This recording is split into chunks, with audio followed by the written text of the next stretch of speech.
ప్రస్తుతం తండ్రితో మాట్లాడదాం. తండ్రి కూడా కాస్త చాలా ఆందోళన వ్యక్తం చేస్తున్నాడు. ఒక్క కూతురు, చాలా అల్లారు ముద్దుగా పెంచుకున్న కూతుర్ని మాయమాటలు చెప్పి భీమవరానికి చెందిన లోకేష్ అనే ఒక వ్యక్తి అలా తీసుకెళ్లిపోయిన తర్వాత ఇప్పుడు ఏంటి కేసులు ఏంటి, మా చుట్టూ ఈ విధంగా ఎందుకు ఇటువంటి కేసులు చుట్టుకున్నాయంటూ తను కన్నీటి పర్యంతం అవుతున్నాడు.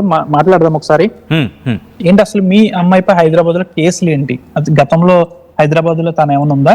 లేదు సార్, హైదరాబాద్ లో లేదు సార్. హైదరాబాద్ లో లేదు. హైదరాబాద్ లో ఎంత వయసు తంది? 19 సార్. మొన్న 20 తారీఖు 19 వచ్చింది సార్. 19 వచ్చాయి. అయితే సార్ మా పాప ఇలా రొయ్యల ఫ్యాక్టరీకి వెళ్తారు సార్. ఇలా రొయ్యల ఫ్యాక్టరీకి వెళ్ళి వచ్చే పొద్దుట వెళ్తారు సార్, సాయంత్రం వచ్చేది సార్ డ్యూటీకి. అంటే మొన్న 6వ తారీఖు సార్ ఇలా అమ్మాయి ఇలాగ పొద్దుట 6 గంటల డ్యూటీకి వెళ్ళిందండి. 6 గంటల డ్యూటీకి వెళ్ళి 2 గంటలకు వచ్చిందండి. నేను ఆ రోజు ఆటో కొనుక్కొచ్చాను సార్. ఆటో కొనుక్కొచ్చాను సార్. అది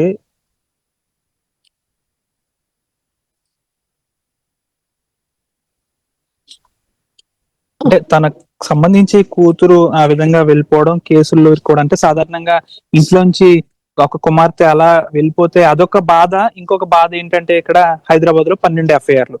అసలు తాను చెప్పడానికి కూడా చాలా ఆవేదన వ్యక్తం చేస్తున్నాడు. తాను ఒక చిన్న ఆటో డ్రైవరు. అయితే మనం వాళ్ళ బంధువులతో కూడా మాట్లాడదాము. బంధువులతో మాట్లాడి ఒకసారి వాళ్ళని కూడా అడిగి తెలుసుకుందాం. సచిన్, అసలు తండ్రి ఆవేదన, మనోవేదన, అతను మాట్లాడలేని పరిస్థితి, యువకుడితో వెళ్ళిపోవడం ఒక బాధ అయితే, ఆ తెలంగాణలో పలు కేసులు కూడా ఆమె మీద పెట్టడం. ప్రస్తుతం ఆ గ్రామానికి చెందిన దళిత సంఘాల నాయకులు, మహిళలు పెద్ద ఎత్తున ఇక్కడికి వచ్చారు. దాదాపు 4 రోజుల నుంచి జైల్లో మగ్గుతుందంటూ కూడా చెప్తున్నారు. ఇక్కడ మనం చెప్పుకోవాల్సిన విషయం ఏంటంటే, ఆమెను అరెస్ట్ చేసిన తర్వాత పలు పోలీస్ స్టేషన్లకు తీసుకువెళ్లి పోలీస్ స్టేషన్లలో బ్యాగుల్లో 10,000 15,000 పెట్టి సిగరెట్ ప్యాకెట్లు పెట్టి ఆ అమ్మాయితో ఫోటోలు కూడా తీయించుకున్నారని ఆ అమ్మాయి కూడా వీరికి చెప్తున్న పరిస్థితి. గతంలోనే వీరు ములాఖాత్కి వెళ్ళిన సందర్భంలో ఆమె యువతి వీరికి చెప్తున్న పరిస్థితి. ఒకసారి వాళ్ళకి ఇవ్వండి, అడుగు ప్రయత్నం చేద్దాం. వాళ్ళు ములాఖాత్కి వెళ్ళినప్పుడు ఆ అమ్మాయి ఏం చెప్పింది అండ్ ఇక్కడ ఉన్నప్పుడు ఎలా ఉండదు ఒకసారి వారి మాటల్లోనే మనం చెప్పే ప్రయత్నం చేద్దాం. నమస్తే. ములాఖాత్కి వెళ్ళినప్పుడు ములాఖాత్కి వెళ్ళాం సార్ మేము. ఆ అమ్మాయి గురించి అసలు విషయం తెలుసుకుందామని అప్పుడు నేను మాట్లాడాను. ములాఖాత్లో అమ్మాయితో మాట్లాడినప్పుడు కొన్ని పోలీస్ స్టేషన్లు తీసుకెళ్ళి ఒక 4,000 రూపాయల చిల్లర సంచిలో వేసి 2 సిగరెట్ ప్యాకెట్లు పక్కన పెట్టి ఫోటో తీసి కేసు నమోదు చేస్తున్నారు ఆంటీ గారు. ఇట్లాగా నా మీద చాలా కేసులు ఉన్నాయని చెప్తున్నారు. ఇప్పుడు వారికి సుమారుగా 12 ఉన్నాయి లేదా 18 అని అట్లా చెప్తున్నారు అంటే నా భయం వేస్తుంది అని చెప్పి ఆ పిల్ల మాట్లాడటం జరిగింది. తర్వాత పెళ్ళయిందని చెప్పు, 3 నెలల క్రితమే పెళ్ళయిందని చెప్పని చెప్తున్నారు, నన్ను అలా చెప్పమంటున్నారు అని ఒక విషయం చెప్పించారు. ఈ దొంగతనాలకి నాకు సంబంధం లేకపోయినా వీళ్ళేంటి నిన్ను ఒక్కదాన్ని ఇలా టార్గెట్ చేసి ఇన్ని కేసులకి నిన్ను తీసుకెళ్తున్నారేంటని జైలర్ మేడం నన్ను అడుగుతుంది, అందరూ బాధపడుతున్నారని ఆ పిల్ల చాలా దుఃఖపడుతూ మాకు ఆ రోజు చెప్పడం జరిగింది సార్. 2 సార్లు ములాఖాత్కి వెళ్ళినప్పుడు కూడా ఇవే విషయాలు మాకు తను చెప్పడం జరిగింది సార్. అంటే మరి 6వ తేదీన అమ్మాయి పై దాదాపు 3 ఎఫ్ఐఆర్ హైదరాబాద్ లో ఉన్నాయి. 6వ తేదీన అమ్మాయి ఎక్కడ ఉంది అంటున్నారు, నిజంగా ఇక్కడే ఉందా? 6వ తేదీన ఉదయం 6 గంటల నుండి మధ్యాహ్నం 2 గంటల వరకు వెల్కమ్ రొయ్యల ఫ్యాక్టరీలో తను పనిచేసింది సారు. అక్కడ మచ్చరేసిన బుక్ ఉంది. సీసీటీవీ ఫుటేజ్ చూసే మాకు వాళ్ళు ఆ పిల్ల ఎలివర్ అడ్రస్ ఇవన్నీ డీటెయిల్స్ ఆధార్ నెంబర్లతో ఫ్యాక్టరీ యజమాని స్టాంప్ వేసి మాకు కాగితం ఇచ్చారు సారు. అదే కాగితం ఉండి పోలీస్ స్టేషన్ కూడా ఆయన ఆ రోజే పంపించారు సార్ ఫ్యాక్టరీ యజమాని. మరి 6వ తారీఖున దొంగతనాల్లో ఉదయం 10 గంటలకి 10:45కి రాత్రి 11ంటికి దొంగతనాలు అక్కడ చేసిందని 3 ఎఫ్ఐఆర్లు మా చేతిలో పెట్టారు సార్ 2వ తారీఖున. మరి అదే 6వ తారీఖు ఉదయం ఇక్కడ ఎలా ఉండగలిగిందని నేను ప్రధానంగా అడుగుతున్నాను సార్. నేను ఎఫ్ఐఆర్ కట్టకుండా మరి 6వ తారీఖు రాత్రి 10 గంటలకి తండ్రి వెళ్ళినప్పుడు ఎంక్వైరీ అయితే చేశారు, కానీ ఎఫ్ఐఆర్ నమోదు చేయకుండా ఉండి ఎస్ఐ గారు మరి దళిత యువతికి ఆయన ద్వారా చాలా అన్యాయం జరిగింది. అలాగే చెయ్యని నేరాలన్నీ ఆ పాప మీద మోపి వాళ్ళకున్న పెండింగ్ కేసులన్నీ ఈ అమ్మాయిని పెట్టి జైల్లో ఉన్న అమ్మాయిని కూడా బయటకు తీసుకెళ్లి కేసు నమోదు చేయటంలో తెలంగాణ పోలీసుల వల్ల మా దళితులకు అన్యాయం జరిగింది సారు. మా ప్రధానమైన డిమాండ్ ఏంటంటే మాకు ఎస్సీ గారి వల్ల ఇబ్బందికరంగా ఎఫ్ఐఆర్ నమోదు చేస్తుంటే ఈ రోజున మా బిడ్డ మా దగ్గర ఉండేది. చేయని నేరాలకి మరి నెల రోజుల సాయంత్రం భీమారంలో బయలుదేరే ఆంటీ అని అమ్మాయి చెప్పింది. అంటే ఉండి పోలీసులు ఎందుకు ఈ విధంగా చేశారనుకోవచ్చు, తెలంగాణ పోలీసులు ఎందుకు ఈ విధంగా చేశారనుకోవచ్చు సార్? మాకు ఆ విషయం తెలియదు సారు. ఉండి ఆయన నిర్లక్ష్యం వహించారు ఎఫ్ఐఆర్ కట్టడంలో. పేరు ఎస్ఐ గారి ఉండి ఎస్ఐ గారి పేరు నజీర్ సార్. ఎస్ఐ నజీర్ గారు, ఆయనతో నేను ఫోన్లో కూడా మాట్లాడి సార్ మీరు ఎఫ్ఐఆర్ కట్టిన కారణంగా ఈ రోజున మా బిడ్డ తెలంగాణ చెంచలగూడ జైల్లో ఉందంటే మీరు కాగితం రాసుకురాలేదు కమ్మా, మీ అబ్బాయి వచ్చి చెప్పాడని ఆయన నిర్లక్ష్యంగా సమాధానం చెప్పడం జరిగింది సార్. ఇప్పుడైతే నేను పారాలీగల్ వాలంటీర్ని అంటున్నాను. నోటు ద్వారా కానీ ఫోన్ ద్వారా కానీ కాగితం ద్వారా కానీ ఏదైనా కేసు విషయంలో మరి పోలీస్ స్టేషన్కి వచ్చి వారు చెప్పినప్పుడు కంపల్సరీ ఎఫ్ఐఆర్ నమోదు చేసి వచ్చిన వ్యక్తులను గౌరవించాలనేది ప్రధానంగా పోలీస్ స్టేషన్లో ఉన్న. మీకు పోలీస్ స్టేషన్లో ఎక్కడ గౌరవం అనేది దక్కలేదు సార్. ఇక్కడే కదా సార్, ఎక్కడ కూడా మేము దళితులమని కించపరుస్తూ మమ్మల్ని అన్ని విధాలుగా అవమానపరుస్తూనే ఉన్నారు సారు.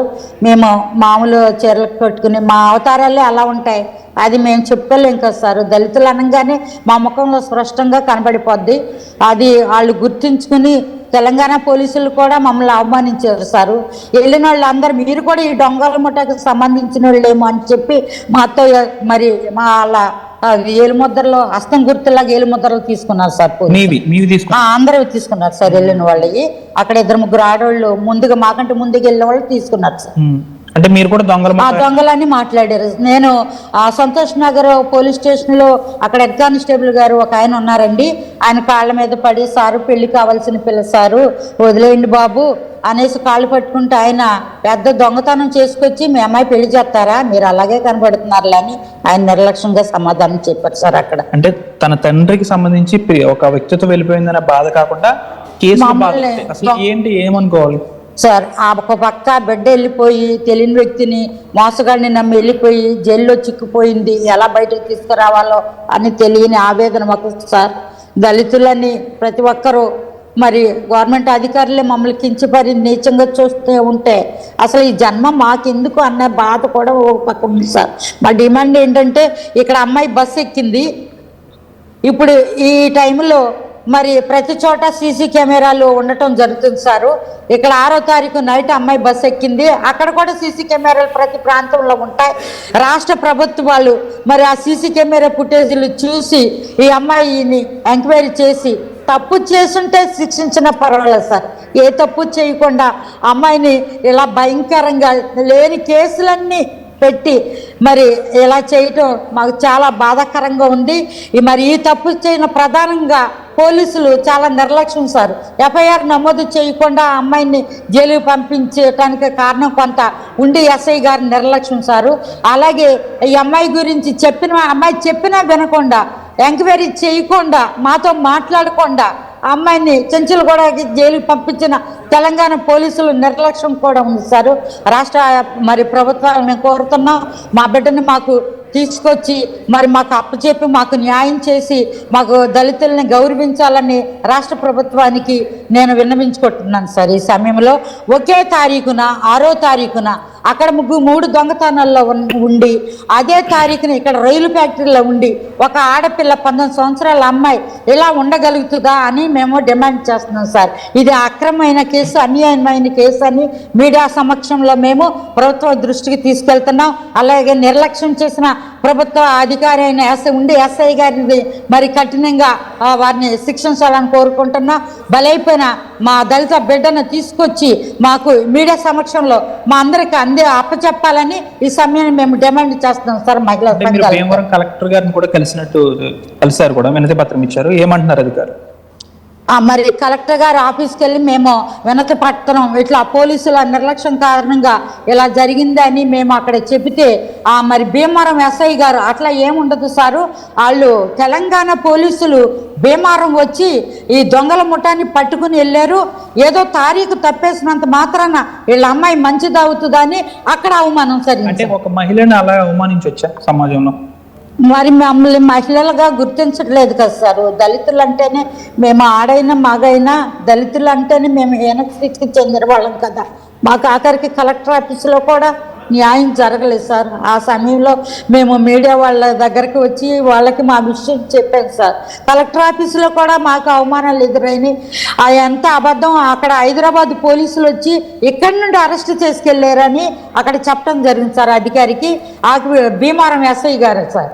అప్పుడు నేను వెంటనే, సార్ మీరు అబద్ధం చెప్తున్నారు, హైదరాబాద్లో పట్టుకున్నామని హైదరాబాద్ పోలీసులు వాళ్ళు అక్కడ మీడియా ద్వారా చెప్పారు, మీరు ఇక్కడికి వచ్చి పట్టుకెళ్ళారు అంటున్నారు. దీన్ని బట్టి నాకు అర్థమైంది ఏంటంటే ఈ పోలీసులందరూ వాళ్ళ అధికారాన్ని ఉపయోగించి ఎవరైతే బలహీనులు దళితులు ఉన్నారో వాళ్ళ మీద అనేకమైన కేసులు బనాయించి. మీరు ఇటీవల ములాఖాత్కి వెళ్ళినప్పుడు నన్ను కేసులు ఒప్పుకోమంటున్నారు బలవంతంగా అని ఆ అమ్మాయి చెప్పినట్లు తెలుస్తుంది. నిజంగానే ఆ విధంగా పోలీసులు ఆ అమ్మాయిని బలవంతం పెట్టారా? అవును సార్, ఇలా అనేకమైన కేసులు పెట్టడమే కాదు సారు, ఆ అమ్మాయిని ఇలాగా ఈ కేసులన్నీ నువ్వే చేసామని ఒప్పుకుంటే నిన్ను వదిలేస్తామని చెప్పి అమ్మాయి మరి మాకు ములాఖాతులో చెప్పడం జరిగింది. 3 రోజుల క్రితం కూడా వాళ్ళ నాన్నకి ఫోన్ చేసి కేసులన్నీ ఒప్పుకోమంటున్నారు నాన్న అంటే, అట్లా ఏమి చెయ్యొద్దమ్మా న్యాయం జరుగుతుందని మేము చెప్పడం జరిగింది సార్. మీరు హైదరాబాద్లో ఎవరినైనా సిపిని కానీ డీజీపీని కానీ ఇక్కడ ఎవరినైనా కలిసారా? హైదరాబాద్లో ఎవరినైనా కలిసారా పోలీసు ఉన్నతాధికారులని? సంతోష్ నగర్ పిఎస్లో ఉన్న పోలీసులు హెడ్ కానిస్టేబుల్ వాళ్ళు పోలీసులను కలిసాం సార్. వాళ్ళని అడిగాము, మీరు ఫస్ట్ ఈ రిమాండ్ రిపోర్ట్ అయితే ఇచ్చారు కానీ మీరు ఎఫ్ఐఆర్ కాపీ మాకు ఆ కేసుకు సంబంధించి ఎఫ్ఐఆర్ కాపీ ఇవ్వలేదండి. ఎఫ్ఐఆర్ కాపీ మాకు కావాలని మేము సంతోష్ నగర్ పోలీస్ స్టేషన్కి వెళ్ళి అడగటం జరిగింది సార్. ఎఫ్ఐఆర్ కాపీ మేము మీకేమి ఇవ్వము, మీరు వెళ్ళి లాయర్ ద్వారా తీసుకోండి అని వాళ్ళు అక్కడ నుండి మమ్మల్ని పంపించేయడం జరిగింది.